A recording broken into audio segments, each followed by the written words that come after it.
Hi everybody, welcome back to Book Talk with Notion Press. Here I am with Mr. Johan van Rooyen. Author of... Two books. So one is Trailblazers and the other one is Behind the Blackboard. Right. But I want to talk about this book today. For sure. Can you first give us a little brief about your book? Okay, the book started off very, very interesting for me. I'm a professor at university, Right. and many times I got a student to say, "Professor, what must we do? Am I studying the right thing?" And that brought me to a place where I said, "Okay, let me sit down and write. Why do we have our job?" Right. And I take my own life for a fact.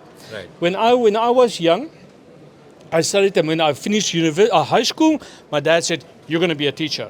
I said, Oh, you didn't make this decision? "No." He made the decision Okay. for me, and I said, Relatable to a lot I of said, Indians. "No, I don't want to be a teacher." Right. So he forced me to go to university. 6 months later, I ran away. Oh, I said, I joined the army. That's the Okay. only place my dad couldn't grab my ear. right.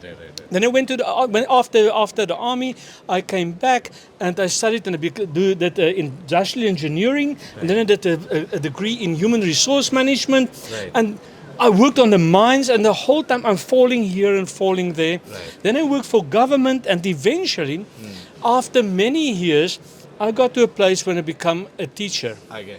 And it's like, wow, I made it. Now it's not about the money anymore. It's Right. not about the prestige anymore. Right. I get happy and satisfied every time I get a student who can, "Professor, thank you." But maybe your dad was right all along. My dad was right. Unfortunately, he never had the chance, and he passed away before I could even tell him that. Right. But that created for me the place where this book started to say, student, worker, whoever is out there, don't chase the money. Right. If you look at money and you chase the money, it's going to be a difficult place where we are. Yeah.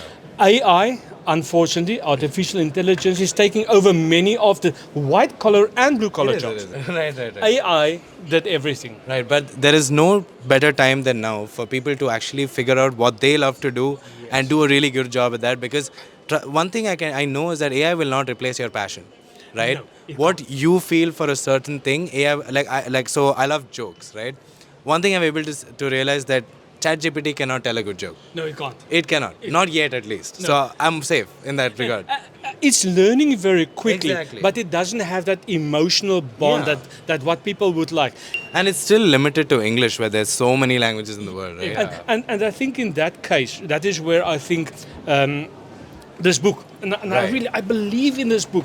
I Right. believe it will help people Right. to get to a place to say, hey, this is who I am. Right. I'm not this pawn. I'm not this robot to go everywhere Exactly. around. I'm a human, right? I'm human. Right. I make mistakes, but Yeah. making a mistake is good because I Right. learn from a mistake. Exactly. And but that is, I have a goal, Yeah. and that is how I'm going to reach my goal. And I think, hopefully, that is where AI will grow, but it will not replace human passion. No, it And can't. that's what people need to figure out. So this book is essential for that. Thank you so much. It was Thank a you very wonderful much. It was conversation with wonderful you. meeting you. Yeah, I hope you have a wonderful book fair. Thank you very much. Thank you so much.